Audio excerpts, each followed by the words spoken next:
नमस्कार जोहार साथियों, झार पाठशाला में आपका स्वागत है। दोस्तों, बहुत प्रतीक्षित क्लास आप इसे कह सकते हैं और आज सौभाग्य से मैं अपने चैनल के माध्यम से आप लोगों से मुखातिब हो रहा हूँ, रूबरू हो रहा हूँ। बड़ी खुशी की बात है और अच्छा भी लग रहा है। दोस्तों, आज के इस सेशन में मैं आप लोगों के समक्ष जेएसएससी सीजीएल के सिलेबस में क्षेत्रीय भाषा और हिंदी में से क्या चयन करें, इस समस्या का समाधान करने का प्रयास करूंगा आज के इस सेशन में।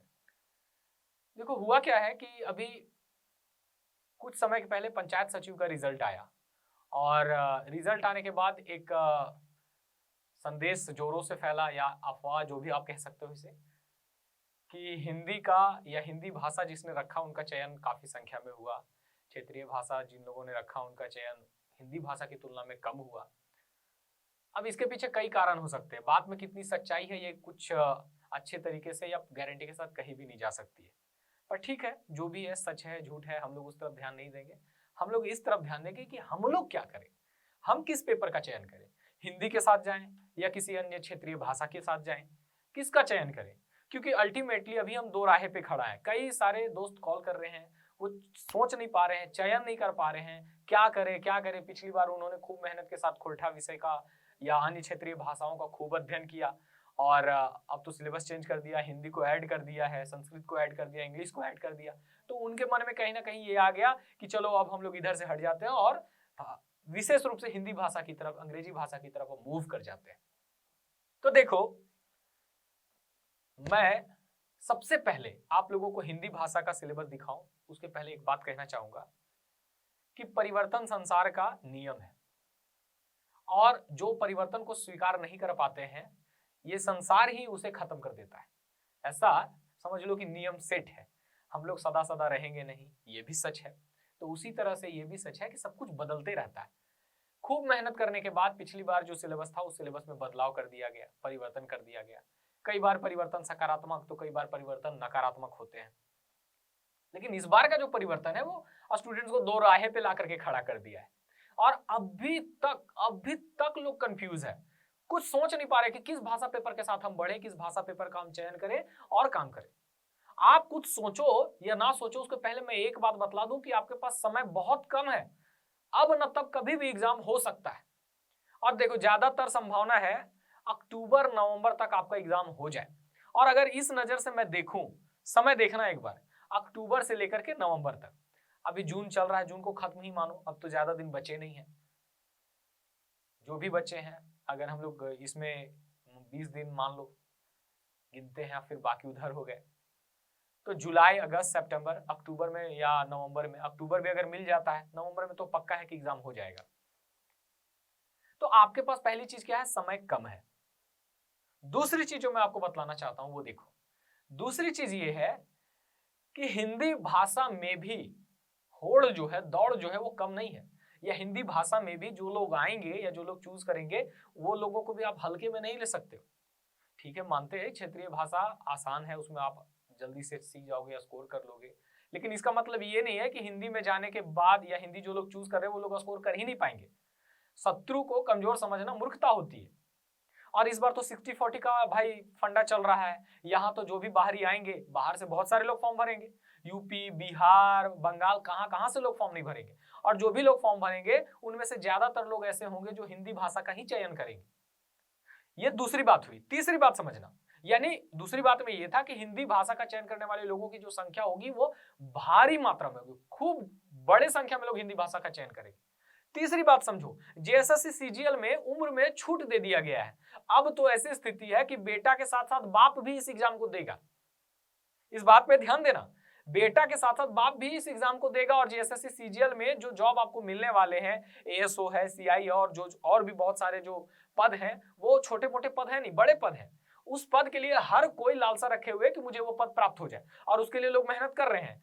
और ये जो उम्र का छूट मिल गया है, इससे क्या होने होगा, इससे ये होगा कि बड़े सारे धुरंधर लोग, भाषा के ज्ञानी लोग, जिन लोगों को ऑलरेडी भाषा आती है, हिंदी भाषा की मैं बात कर रहा हूं, वो लोग भी इस फॉर्म को भरेंगे, क्योंकि उन लोगों के लिए तो सुविधा हो जाएगा।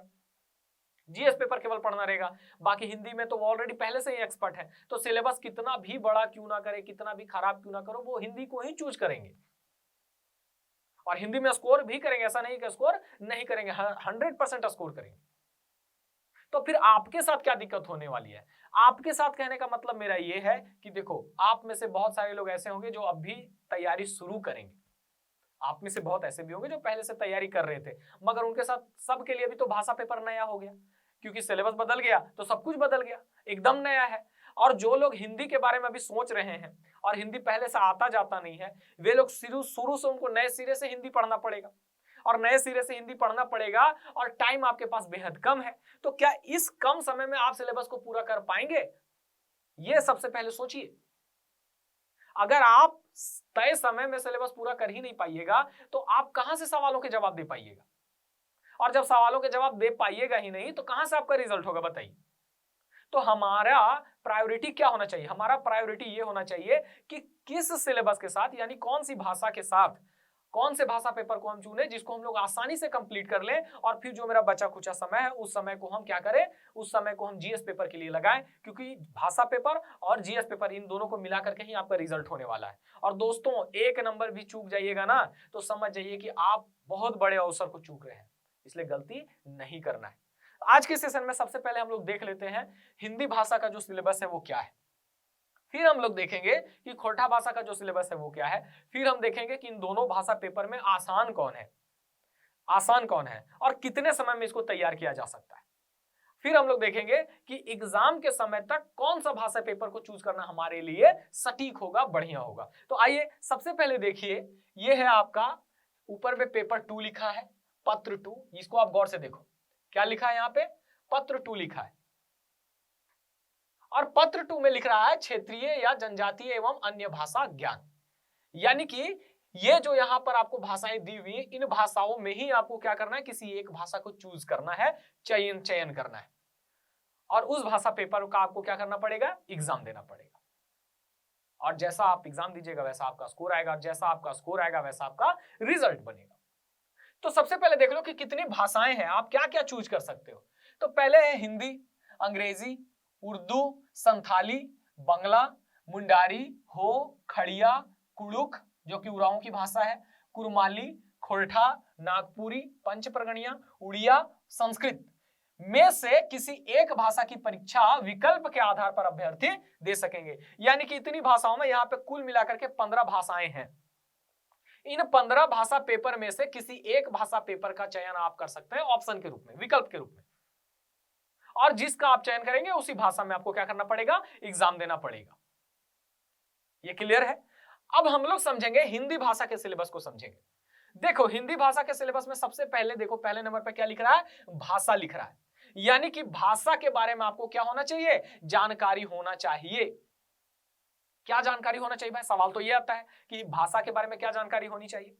यहां पे गौर करना, मैं फिर अंतर दिखाऊंगा कि इसमें, और मैं खोरठा के साथ तुलना करूंगा, और खोरठा का जो सिलेबस है और अन्य क्षेत्रीय भाषाओं का जो सिलेबस है वो लगभग सेम है, उसमें अब कोई अंतर नहीं है, सब बराबर कर दिया गया है। लेकिन हिंदी और क्षेत्रीय भाषाओं में अंतर है, अभी भी अंतर है।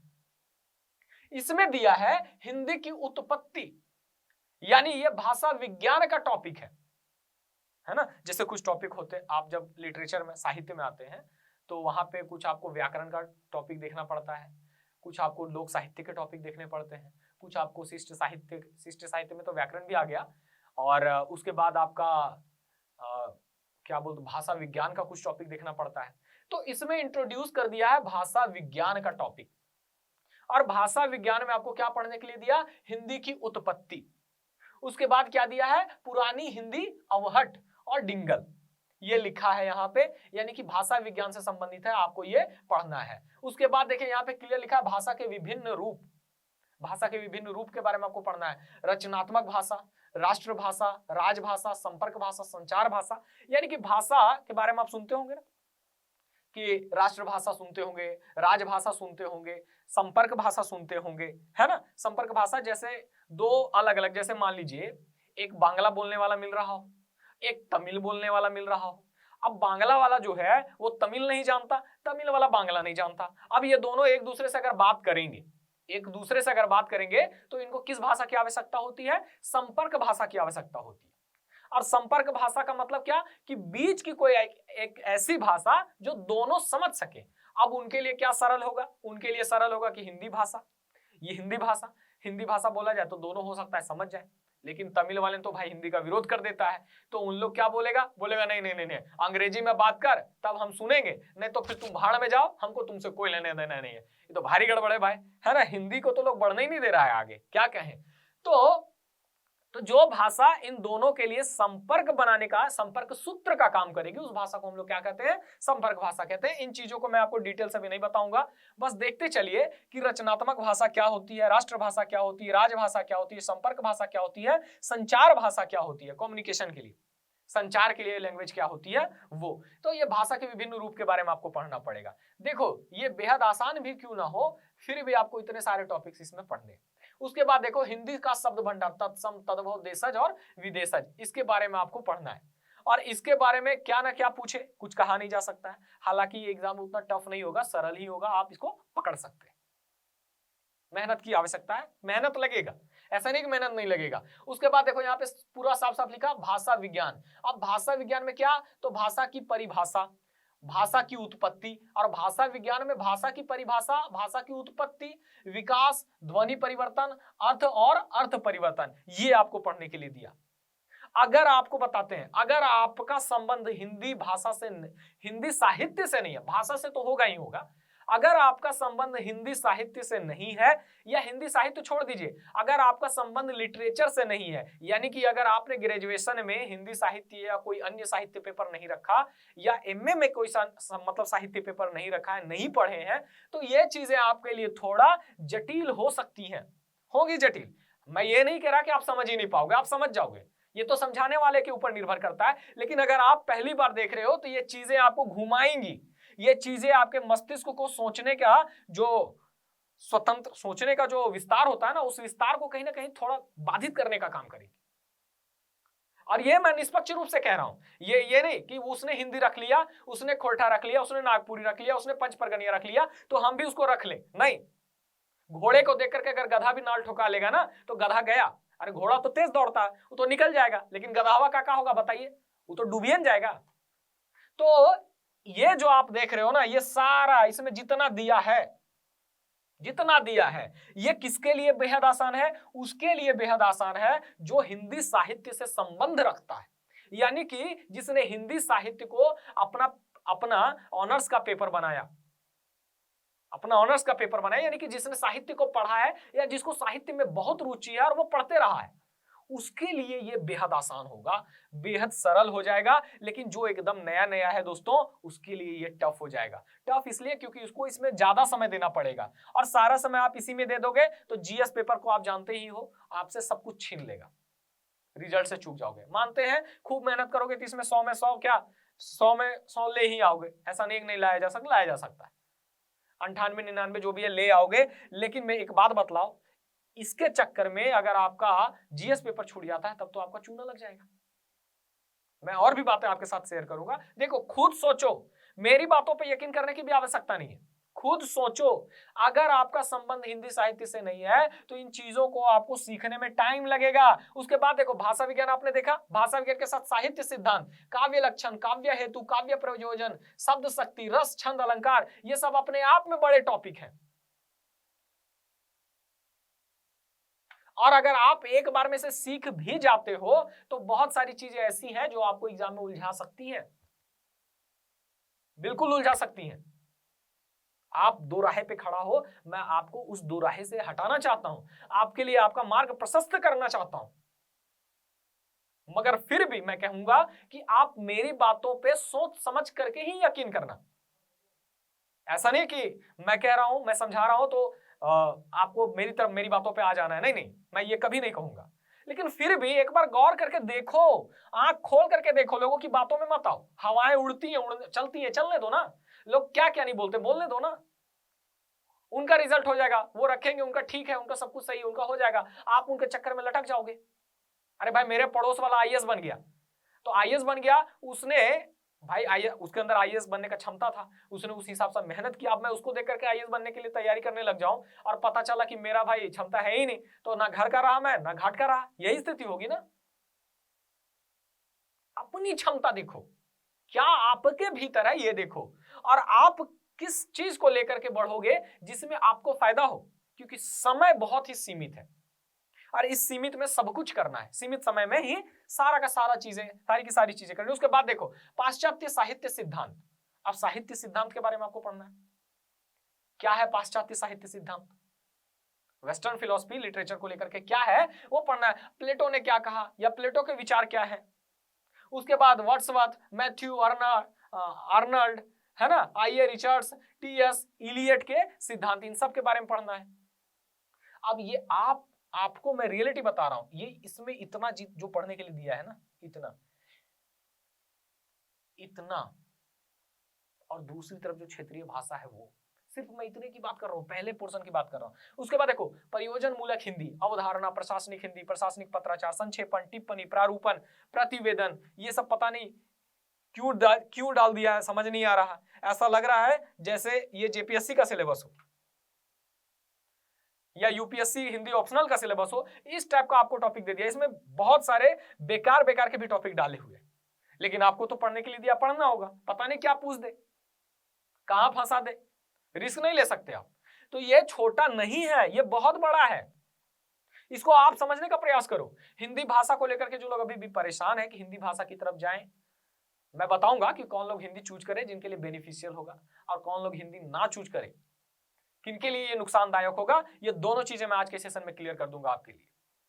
फिर देखो ये यहां तक क्लियर है, यहां तक इतनी चीजें पढ़ने में भाई दम निकलेगा। जो लोग नए हैं, जो लोग कभी साहित्य नहीं पढ़े, दम निकल जाएगा, मैं बता रहा हूं, मेरा खुद का अनुभव है। ये चीजों, इन सारी चीजों का अध्ययन हर भाषा साहित्य वाले को करना पड़ता है, लगभग कोई भी भाषा आप क्यों ना पढ़े, आप नागपुरी क्यों ना पढ़े, आप उर्दू क्यों ना पढ़े, आप फारसी क्यों ना पढ़े, अगर आपका भाषा साहित्य से संबंध रहा है तो इन चीजों को आप जानते होंगे, ये हर भाषा में पढ़ना है।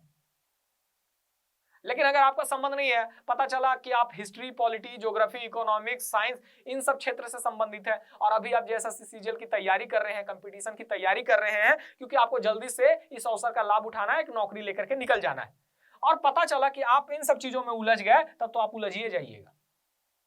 कहानी मानते हैं इजी होता है, आसान होता है, लेकिन अभी यहाँ पे सिलसिला खत्म नहीं हुआ हिंदी साहित्य का, अभी बचा हुआ है। अभी आओ और आगे देखो ये टेढ़ा क्यों हुआ, और कोई बात नहीं, आपके जीवन को मैं सरल करूंगा, टेंशन नहीं लेना है। अब देखो, अब हम लोग आते हैं साहित्य के ऊपर। किसके ऊपर आते हैं? साहित्य के ऊपर। अब साहित्य में एक पुस्तक दिया है, काव्य का पुस्तक है जिसका नाम है काव्य कुंज। और काव्य कुंज के लिए, काव्य कुंज में जो कवि है, निर्धारित कवि, यानी कि जिन कवियों के बारे में बताया गया है, इनकी रचनाओं को आपको क्या करना पड़ेगा, पढ़ना पड़ेगा। जैसे विद्यापति और कबीर, सूरदास, तुलसीदास, बिहारी, रसखान, भूषण, ये अध्ययन करना है। उसके बाद काव्य विधि, ये भी एक पुस्तक है। कवि हैं भारतेंदु हरिश्चंद्र, मैथिली शरण गुप्त, सूर्यकांत त्रिपाठी, निराला, सुमित्रा नंदन पंत, इन सब की रचनाओं का क्या करना, आपको अध्ययन करना पड़ेगा। अरे भाई पूरा भर भर के दिया हुआ है, गिनो यहाँ पे, 1 भारतेंदु हरिश्चंद्र, 2 3 4 5 6 7 8 9 और 10। उसके बाद आप देखो, इतना के बाद में आगे बढ़ो, और आगे बढ़ने के बाद देखो ये उपन्यास दिया है गोदान। जो लोग पहले गोदान नहीं पढ़े, गोदान पुस्तक जो है, इसका शब्दावली जो है, वो शब्द जो है बेहद सरल नहीं है, प्रेमचंद का लिखा हुआ है, मैंने इसको पढ़ा है, मैं जानता हूं इसको। और जो लोग नए होंगे, जो नए प्रेमचंद का लिखा हुआ उपन्यास गोदान पढ़ेंगे, उनको काफी टाइम लगेगा, काफी टाइम लगेगा, मैं बता रहा हूं। सिर्फ गोदान पढ़ने में आप जितना टाइम दीजिएगा ना, गोदान पढ़ने में, उतना में आप झारखंड जीएस कंप्लीट कर सकते हैं। सिर्फ गोदान की मैं बात कर रहा हूं, कोई भाई 10-20 पन्ने की किताब नहीं है ये, 10-20 पन्ने की किताब नहीं है, इसमें 150 से 200 के आसपास के पेजेस हैं, और शब्दावली भी भाई बेहद एकदम तगड़ा है, प्रेमचंद का लिखा हुआ। आपको मालूम ही है कि प्रेमचंद कितने फेमस और कितने कुशल लेखक थे, समझ रहे हैं। उसके बाद आप देखो, इसके बाद अगर हम आगे बढ़ते हैं, आगे है तीसरा क में था प्रेमचंद का लिखा हुआ उपन्यास, उसके बाद ख में है आपका मैला आंचल फणीश्वर नाथ रेणु का। उसके बाद राग दरबारी श्रीलाल शुक्ल का, है ना। उसके बाद क्या है, राग दरबारी श्रीलाल शुक्ल का। इसको आप गौर से देखो, पूरा सिलेबस में बतला दूंगा। ये सब आपको किस में पढ़ना है, उपन्यास में पढ़ना है। ये सब किस में पढ़ना है, उपन्यास में। और ये सब छोटा मोटा नहीं है, पढ़ने के बाद आपको रिवीजन करना पड़ेगा, प्रैक्टिस करना पड़ेगा, सब चीजें याद रखनी पड़ेंगी। तो ये सिलेबस छोटा नहीं है दोस्तों, किसी भी सूरत में इसको छोटा नहीं कहा जा सकता। और मैं छोटा क्यों कह रहा हूं, क्योंकि आपके पास समय कम है। ये सिलेबस मानते हैं, ये सिलेबस पढ़ा जा, ऐसा नहीं कि नहीं पढ़ा जा सकता, पढ़ा जा सकता है, लेकिन इसको कंप्लीट करने में आपका दम निकलेगा, काफी टाइम देना पड़ेगा आपको, तब जाकर के समय पे कंप्लीट होगा। और आपको तो मालूम है कि आपके समय का विभाजन सही तरीके से, होशियारी से, स्मार्ट तरीके से करना है, नहीं तो आप कहीं के नहीं बचोगे। इसीलिए सोच समझ करके हिंदी भाषा की तरफ जाना, किसी के कहने, किसी के बहकावे में मत आना। बहुत सारे लोगों को कोर्स बेचना है, बहुत सारे लोगों को भाई व्यू गेन करना है, बहुत तरह तरह की बातें हैं, वो कुछ भी कहेंगे, लेकिन आपका फ्यूचर आपके हाथों में है।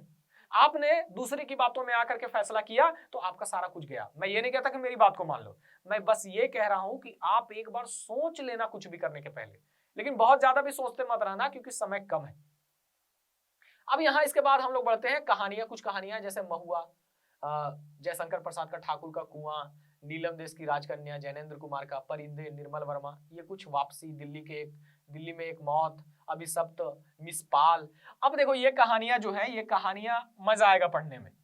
पुस्तक का नाम दे दिया रेफरेंस बुक का, कथा केतन। अब ये जो कहानियां है, ये कहानियां पढ़ने में आपको क्या होगा, मजा आएगा, लेकिन ये कहानियां भी क्षेत्रीय भाषाओं की तुलना में थोड़ा आपको क्या मिलेंगी, समृद्ध मिलेंगी। भाषा थोड़ा सा जटिल मिलेगा, समझना भी थोड़ा सा सरल नहीं होगा सबके लिए। ऐसा नहीं कि आप एकाध के लिए बहुत ठीक है, किसी किसी को बहुत मजा आता है, किसी किसी को बहुत मजा आता है, तो उसके लिए तो ये भाई ये मजेदार है। लेकिन जिसको मजा नहीं आता है उसके लिए ये सजा हो जाएगा। वही वाला हाल होगा कि घोड़ा को देख करके गधा नाल ठोकाने जा रहा है, अब फंसेगा गधा। उसके बाद देखो नाटक पढ़ने के लिए दे दिया। नाटक में भारत दुर्दशा, भारतेंदु हरिश्चंद्र का, ध्रुव स्वामी, जयशंकर प्रसाद का, आधे अधूरे मोहन राकेश का। अब ये सब पढ़ने, अभी इतना तो कम नहीं था, उस पर एक नाटक डाल दिया, और आप इतने नाटक पढ़ने निकले तो कितना टाइम लगेगा ये सोचो। मैं अब नहीं कहूंगा, क्योंकि अब तक आप सब कुछ समझ चुके हैं कि सिलेबस का आकार क्या है, इस सिलेबस का जो डिमांड है यानी कि मांग है समय का, वो कितना है। आकार देखो, आकार के बाद समय का मांग देखो, और समय की महत्ता को समझते हुए क्या करना है, चयन करना है भाषा पेपर का। बेवकूफ मत बनना, बेवकूफ बन जाओगे गए। बेवकूफ नहीं बनना है, बेवकूफ नहीं बनना। आपको एक ऐसी भाषा पेपर का चयन करना है जो आपके समय का बचत करे। अरे ठीक है, मानते हैं नॉर्मलाइजेशन अगर हुआ और हिंदी वालों को थोड़ा बाकी रीजनल लैंग्वेजेस से थोड़ा सा ज्यादा मिला, अरे भाई यहां आपका समय भी तो बच रहा है, और जो समय बचेगा वो जीएस पेपर में लगा करके धुआं करो ना, यहां इनका समय भी तो चला जाएगा पढ़ते पढ़ते, जो हिंदी चूज करने वाले हैं। अब देखो मेरी बातें एक तरफा हो रही है, मैं मानता हूं, मगर मैं सच है वही बोल रहा हूं, क्योंकि बहुत सारे स्टूडेंट गलत रास्ते पे जा रहे हैं, उनको बचाने के लिए कहीं ना कहीं मुझे कोशिश करनी थी, और मेरे दिल में यह बात थी, तो मैंने सोचा मैं अपने दिल की बात आपके दिल तक पहुंचा दूं, क्योंकि ये मेरा धर्म भी है ना, ये मेरा कर्तव्य भी है कि आपका मैं सही मार्गदर्शन करूं। आगे अभी फैसले की घड़ी नहीं आई है, अभी थोड़ा सा टाइम है, और बढ़िया तरीके से हम लोग सोच समझ लेंगे। खोरठा में भी एक खोरठा पेपर को देखेंगे, क्योंकि मैं खोरठा पढ़ाता हूं, तो उसको भी देखेंगे और फिर तुलना करेंगे हम। उसके बाद देखो हिंदी साहित्य का इतिहास के लिए कौन कौन सा बुक है, वो यहाँ पे रेफरेंस के रूप में दिया है। हिंदी साहित्य का इतिहास रामचंद्र शुक्ल का और डॉक्टर नागेंद्र का जो बुक है, ये 2 बुक आपको पढ़ने के लिए दिया है। इतने पे मन नहीं भरा तो क्या किया, ग्रामर भी दे दिया, संज्ञा, सर्वनाम, क्रिया, विशेषण, कारक, समास, मुहावरे। देखो यहाँ पे मैं कहूंगा अन्य भाषाओं की तुलना में ग्रामर जो इसका दिया है वो बेहद कम है, और क्षेत्रीय भाषाओं में जो ग्रामर दिया है थोड़ा सा इसकी तुलना में, ग्रामर के नजर से आप देखिएगा तो ग्रामर इसका कम है, मगर ये इतना पहाड़ जो दिया है वो दिख रहा है आपको, दिख रहा है इतना सारा बुक हो जाएगा पढ़ने में। फिर उसका रिवीजन कब करोगे, प्रैक्टिस कब करोगे, नोट्स तैयार करोगे, सारा दिन तो इसी में लग जाएगा, और इसी को अकेले खत्म करने में आपको कम से कम 5 से 6 महीना चाहिए, खाली इसी पे लगोगे तो। और इस पे लगोगे और इतना 4-5 महीना नहीं तो भाई 4-5 महीने तो चाहिए ही चाहिए, और भरपूर टाइम चाहिए इसके लिए 1-2 घंटा में काम चलने वाला नहीं है। तो आप सोच समझ करके हिंदी भाषा का चयन करना, दूसरे को देख करके चयन नहीं करना। अब मैं आता हूं कि कौन लोग होंगे जो हिंदी भाषा का चयन करें। तो सबसे पहला, जो लोग हिंदी से संबंध रखते हैं, जो लोग ऑलरेडी पहले से, जैसे ग्रेजुएशन हो गया, एमए हो गया, जब, तो ये लोग जो हिंदी पहले से रखे हैं, पहले से पढ़ते रहे हैं, उन लोगों के लिए बेहद आसान है। पूछो कैसे? बोलोगे कि सर आप तो कह रहे हैं कि बहुत बड़ा सिलेबस है, खत्म करने में टाइम लगेगा, तो उन लोगों के लिए आसान कैसे हो गया? हो गया मेरे दोस्त, इसलिए आसान हो गया क्योंकि ये सारी चीजें वो पहले पढ़ चुके हैं ग्रेजुएशन के दौरान, मास्टर के दौरान। तो उन लोगों के लिए ये सिलेबस नया है ही नहीं, या ये चीजें उनके लिए मायने नहीं रखती, उनके लिए रिवीजन करना होगा केवल। वो तुरंत इसको पढ़ लेंगे, तुरंत उनके लिए एकदम सारी की सारी जो ये सारा का सारा सिलेबस है वो बेहद कम समय में वो खत्म कर लेंगे। लेकिन कौन जो पहले से ग्रेजुएशन में, मास्टर में हिंदी भाषा को पढ़ चुका है, उसके लिए वो जरूर गोदान पढ़ा होगा, वो जरूर ध्रुव स्वामी पढ़ा होगा, आधे अधूरे पढ़ा होगा, ये सारी कहानियां पढ़ा होगा, तो उसके लिए इसमें तो कुछ नया है ही नहीं है। तो हिंदियन रखेगा, वो काहे क्षेत्रीय भाषा समझाएगा? और वो बोलेगा हमारे लिए हिंदी आसान है, हमारे लिए हिंदी आसान है, तो वो झूठ नहीं बोल रहा, सही बोल रहा। उसके लिए हिंदी आसान है क्योंकि वो ढेरे पहले सब पढ़ लिया है, सब ओकरा आता है। और ग्रामर तो ये तो उड़ा देगा, ये तो हिंदी का हो या अन्य भाषा का हो, ग्रामर इसमें बहुत कम दिया है, सरल है, तुरंत खत्म किया जा सकता है इसको। तो जो लोग पहले से साहित्य से संबंध रखते हैं, हिंदी भाषा साहित्य उनका पेपर रहा है, वो क्षेत्रीय भाषा की तरफ मूव ना करें, क्योंकि उनके लिए यही भाषा पेपर ठीक है, आसान है, बढ़िया है, क्योंकि वो पहले पढ़ लिया है ना। बस यही जो पहले पढ़ लिया वाला बात है ना, ये बड़ा मायने रखता है। और जो लोग हिंदी भाषा साहित्य से संबंध ही नहीं रखते, अंग्रेजी भाषा साहित्य से भी संबंध, मतलब किसी भी भाषा साहित्य से संबंध नहीं रखते, वो अगर इस पेपर को चूज कर लिए तो लिख के ले लो, उनका डूबना तय है।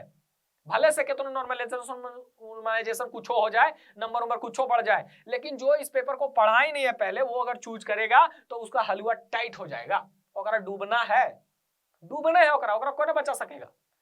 कोनो देव देवता आकाश पाताल में कोई ऐसा नहीं रहेगा जो उसको बचाएगा, ओकरा जायक है।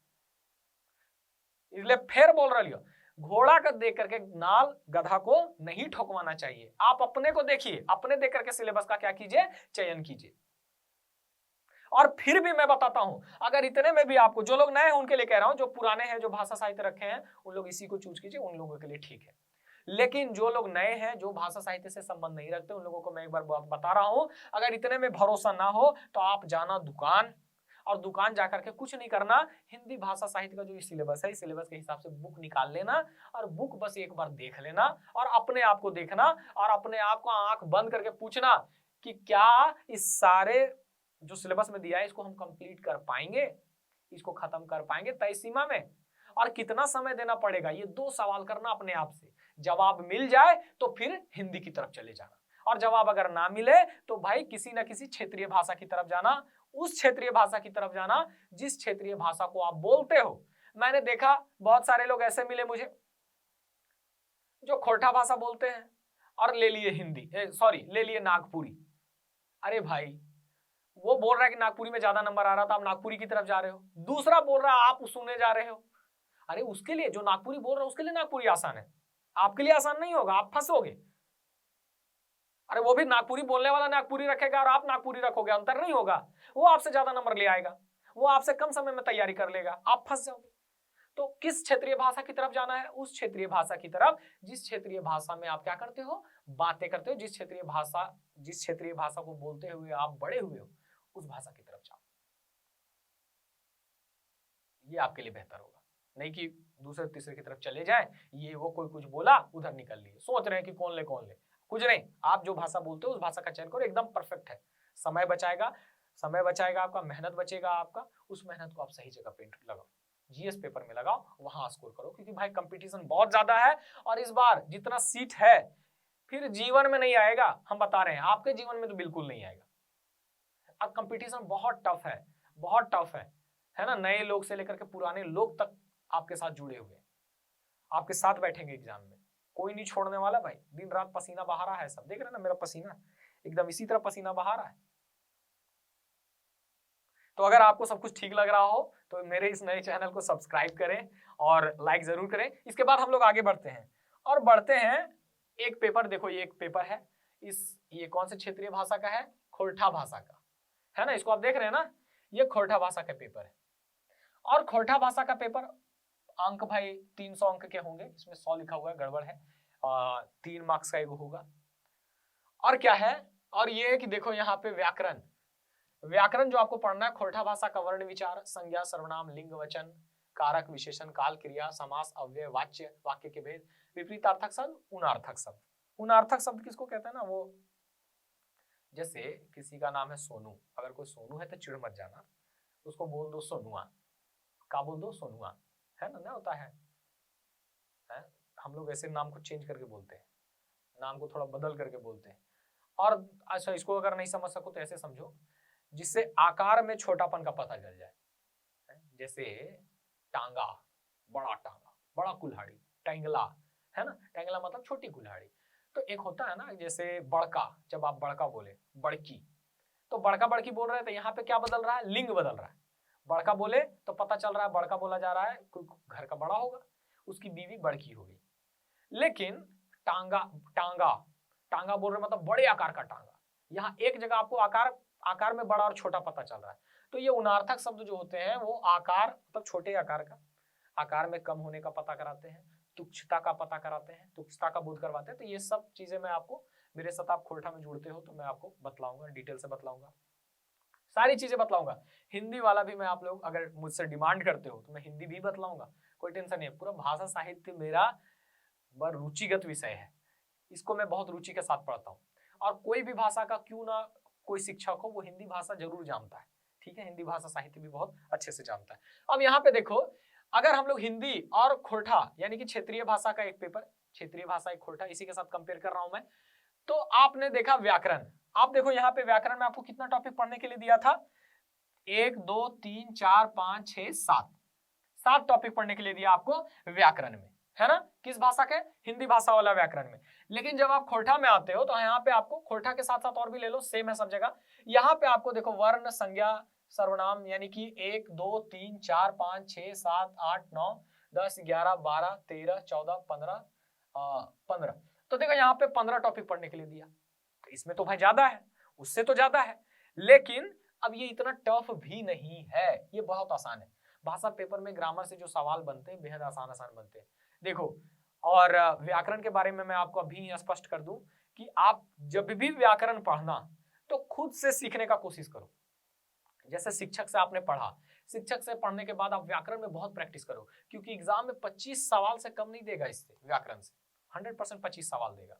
और 25 क्वेश्चन मतलब 75 मार्क्स, यानी कि कम नहीं है, बहुत ज्यादा है।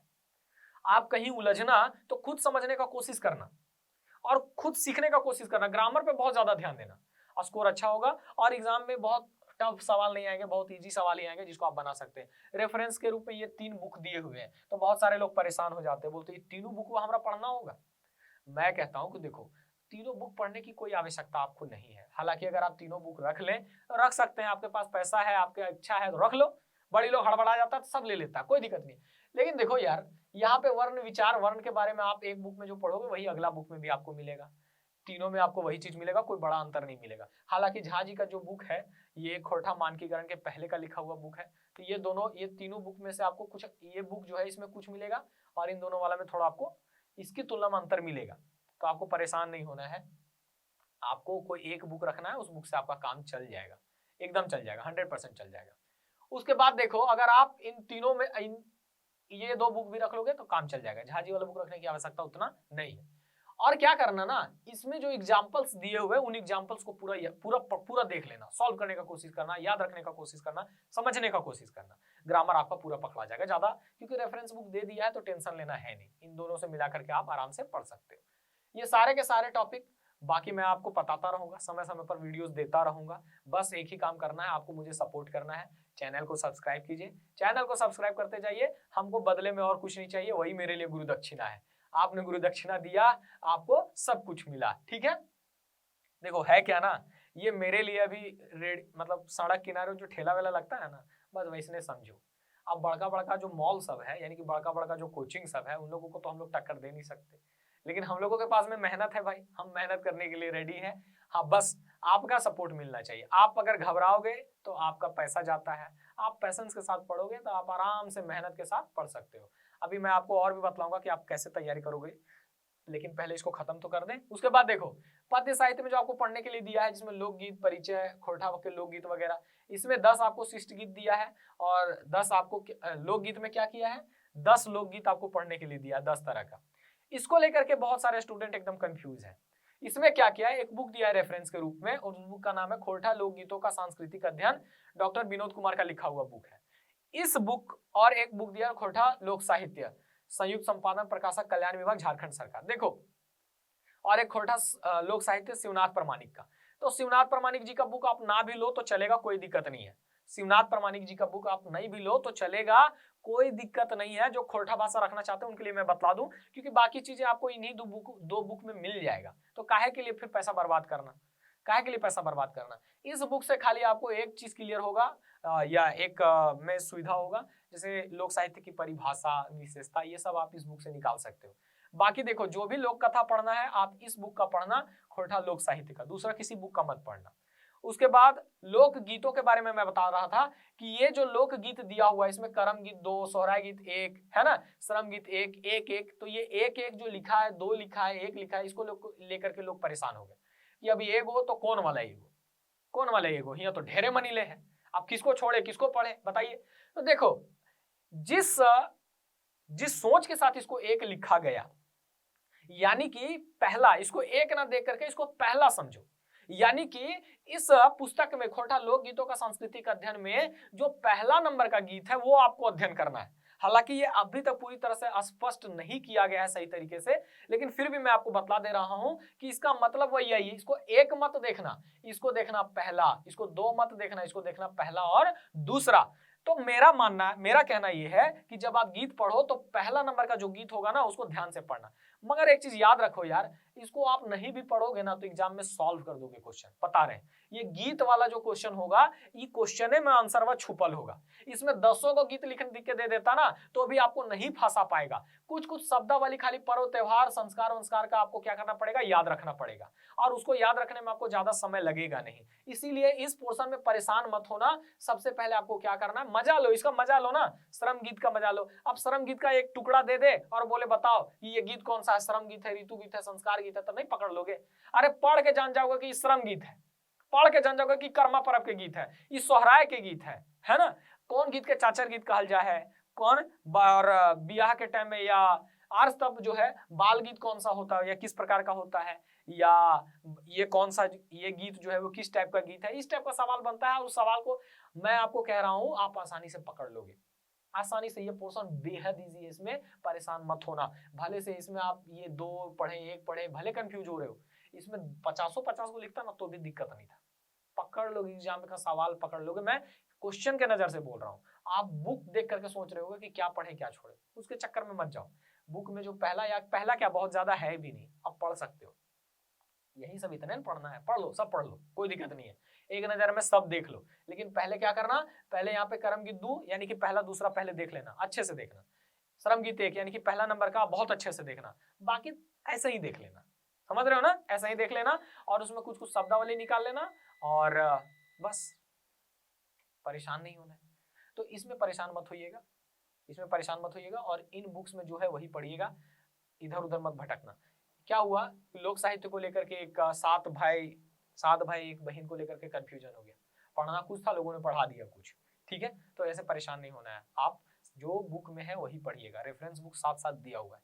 इसके बाद आ जाओ शिष्ट गीत में, तो 10 शिष्ट गीत दिया है आपको पढ़ने के लिए, और शिष्ट गीत ये नीचे है, मांदर बाजरे, बांसी बाजरे, इसी तरह का और भी 10 और भी है 9। लेकिन उसके पहले एक सोंद माटी, एक पथिया डोंगल महुआ, जो संतोष महतो के संकलन संपादन में रचा हुआ पुस्तक है। इस पुस्तक का 10 पहला नंबर से लेकर के 10 तक जो कविता है, छोटी छोटी कविताएं हैं, आसान कविताएं हैं, बड़ी मजेदार हैं, ये भी एक दिन में आप कंप्लीट कर सकते हो। ये जो गीत वो तो आप देख रहे हो, इसको ज्यादा से ज्यादा एकदम डिटेल में पढ़ जाओगे तो भी 5-7 दिन बहुत है, आराम से पढ़ लोगे इसको और सीख जाओगे। खूबसूरती ये है कि एक बार में चीजें याद हो जाएंगी। हिंदी वाला में क्या था कि आपको एक बार में चीजें याद नहीं होंगी, याद होंगी तो भी रिवीजन पे रिवीजन। इसमें क्या है कि आपको दोबारा रिवीजन करने में कोई टाइम नहीं लगेगा, आसानी से रिवीजन कर लोगे, आसानी से चीजें याद हो जाएंगी, कोई लफड़ा नहीं है, खोरठा अगर चूज करते हो तो। उसके बाद देखो मांदर बाजे रे, बांसी बाजे रे, इसी तरह से 9 गीत और है। उसके बाद पाठ्य पुस्तक में देखो क्या दिया है, सिस्टम में छाहर और सोनमाटी, जो पहले भी सिलेबस में था। और छाया और सोन माटी में सब नहीं पढ़ना, छाया और सोन माटी में 4-4 पढ़ना है, 4 कहानी छायर का, 4 कहानी सोन माटी का, बस। वो भी क्लियरली मेंशन है, भी आपको दिखाएंगे। उसके बाद चाबी काठी नाटक जो दिया है पढ़ने के लिए, आप हिंदी का गोदान उपन्यास देखो, 150 से 200 पेज है उसमें, और ये चाबी काठी नाटक मात्र 28 पेज का है, मात्र 28 पेज का, एक बार में खत्म, इसके कुछ 2 घंटा भी नहीं लगेगा, पढ़ करके उड़ा दीजिएगा, ये इतना छोटा है नाटक, और बहुत सारे लोग तो पहले भी पढ़ चुके हैं। फिर कुछ लोगों को कंफ्यूजन हुआ, ये साहित्यिक निबंध में 8 साहित्यिक निबंध लिखा है, अब 8 पढ़े, और नीचे 2 लिखा है कि 2 पढ़े। मगर देखो यहाँ पे रेफरेंस क्या दिया, खोरठा निबंध, लेखक डॉक्टर बी.एन. होदार। आप इस पुस्तक के बारे में जब जानते हो कि निबंध, खोरठा निबंध किसका पुस्तक है, तो पता चलता है ये बी.एन. होदार का लिखा पुस्तक है। इस पुस्तक में कुल मिलाकर के 12 निबंध है, समझना, मेरी बातों को समझना। अब जरा देखो कि अगर आपको 8 निबंध पढ़ने के लिए देता तो 8 निबंध का यहाँ पे मेंशन करता कि कौन कौन सा पढ़ना है, नहीं अगर मेंशन करता तो यहाँ पे पूरा बुक दे देता पढ़ने, और पूरे बुक में 12 निबंध पढ़ने थे। लेकिन यहाँ पे क्या किया कि आपको क्लियरली 2 निबंध लिख करके दिया और बाकी 6 निबंध नहीं दिया। इसका मतलब है कि लिखने में गड़बड़ी हुआ, यहाँ पे 8 नहीं 2 होना चाहिए। जो लिख के दिए होंगे वो 2 ऐसे लिखे होंगे कि टाइपिस्ट को 8 लगा होगा, और वो टाइपिस्ट भाई पता नहीं फिर उन लोगों ने सही तरीके से देखा नहीं होगा जो सिलेबस सेट किए हैं, वो 2 को 8 बना दिया। ये छोटा सा चीज था, गौर नहीं कर पाए होंगे, ये एक्चुअली में 2 है। क्या है? 2। और अभी आपको 2 ही पढ़ना है। क्या पढ़ना है? 2 ही पढ़ना है। अगर इसमें किसी प्रकार का कोई दिक्कत होता है, कुछ गड़बड़ होता है, आने वाले टाइम में सब क्लियर हो जाएगा, आपको टेंशन नहीं लेना है। लेकिन याद रखना इसमें 2 ही पढ़ना है, इससे ज्यादा नहीं पढ़ना है ना। बाकी तो आप जानवे करते हो। उसके बाद ये देखो, ये पोर्शन जो है, इस पोर्शन में थोड़ा आपको डिटेल से पढ़ना है।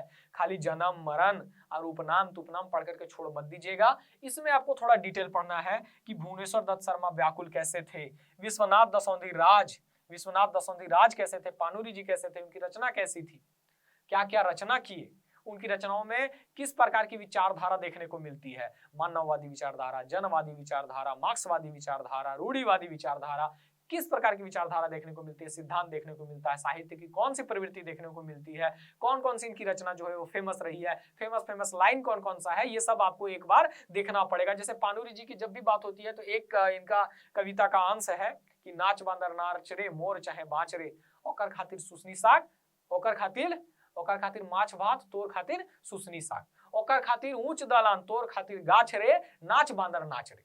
तो ये जो है आपको क्या करना पड़ेगा, याद रखना पड़ेगा, है ना। यहाँ पे सुकुमार जी का नहीं दिया है ना, सुकुमार जी का नहीं, विश्वनाथ दसौंधी राज जी का। अच्छा, विश्वनाथानंद बाबा। अब ये साहित्यकार तो थे ही, साहित्यकार के अलावे ये और भी क्या थे, ये झाड़ फूक वगैरह करते थे।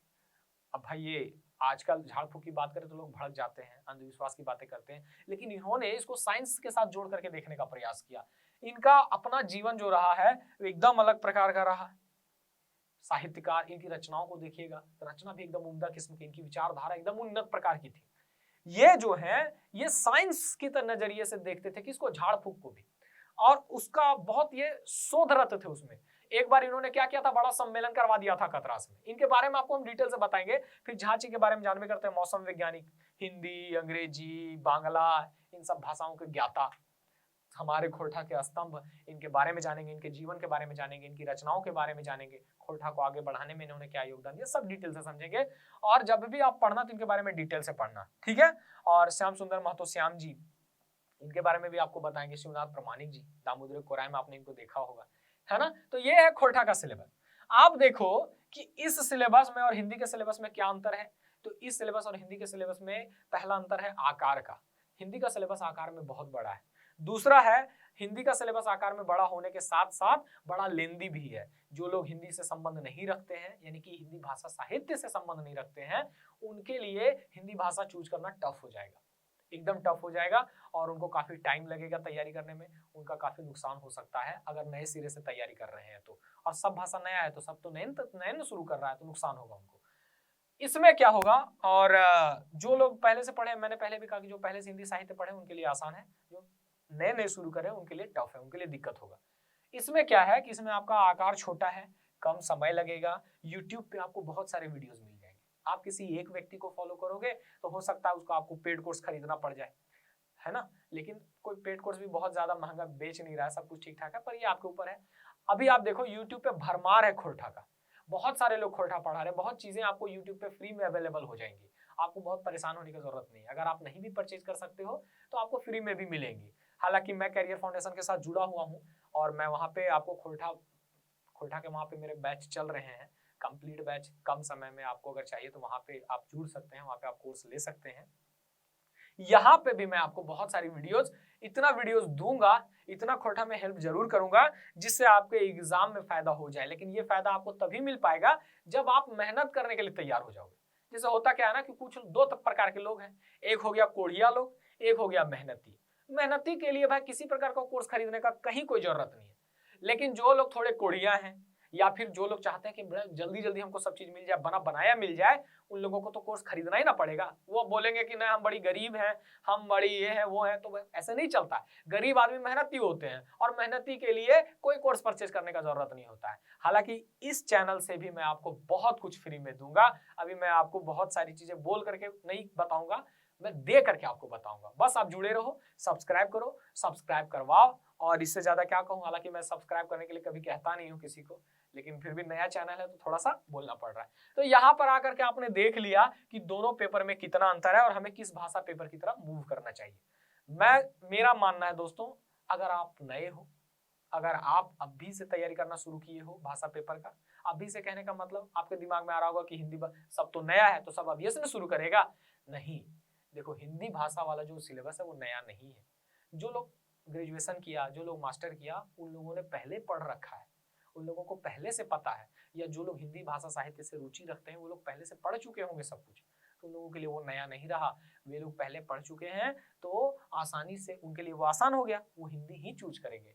लेकिन आपने अगर पहले नहीं पढ़ा है तो आप कभी हिंदी भाषा की तरफ मूव मत करना। हाँ, आप कर सकते हो अगर आपका रुचि है, आपको बहुत अच्छा लग रहा है, इंटरेस्ट आ रहा है, फिर आप मूव कर सकते हो।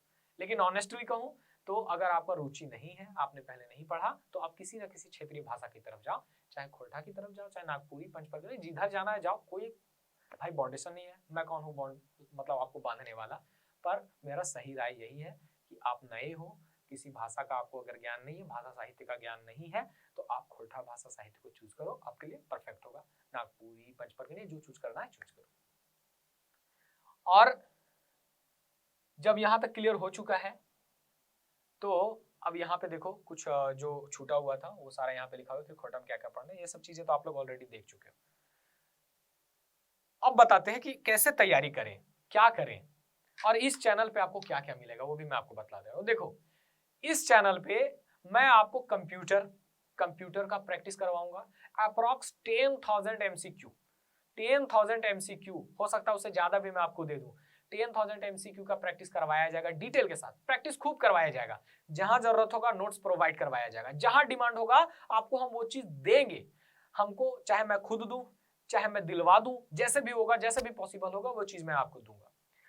और देखो तैयारी में एक चीज देखो, सीमित जगह पे तैयारी नहीं। देखो एक होता क्या है ना कि हम एक ही जगह से सारी चीजें निकालते रहते हैं। आप गूगल का हेल्प लो, वेरियस यूट्यूब चैनल्स हैं और भी लोग हैं, सबका हेल्प लो।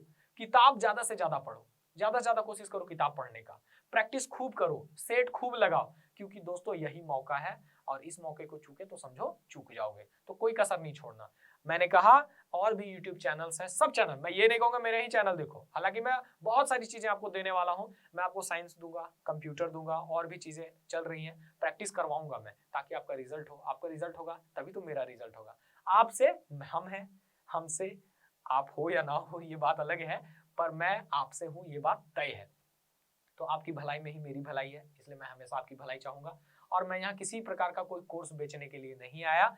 ये चैनल आप लोगों से सिर्फ बातें करने के लिए है, आप लोगों को कुछ कुछ देने के लिए है, और कुछ देने के लिए यहाँ पे मेरा होने के कारण किसी प्रकार का कोई बंधन नहीं है। मैं आजाद हूँ, मस्त हूँ, और इसी मस्ती, इसी आजादी के साथ मैं हमेशा आप लोगों से मिलता रहूंगा। और भी आगे बहुत सारी बातें हैं जो मैं आप लोगों को बतलाता रहूंगा। एकदम बिंदास होकर के तैयारी कीजिए, जहां से आपको जो चीज मिलता है उठा लीजिए, अपना फायदा देखिए।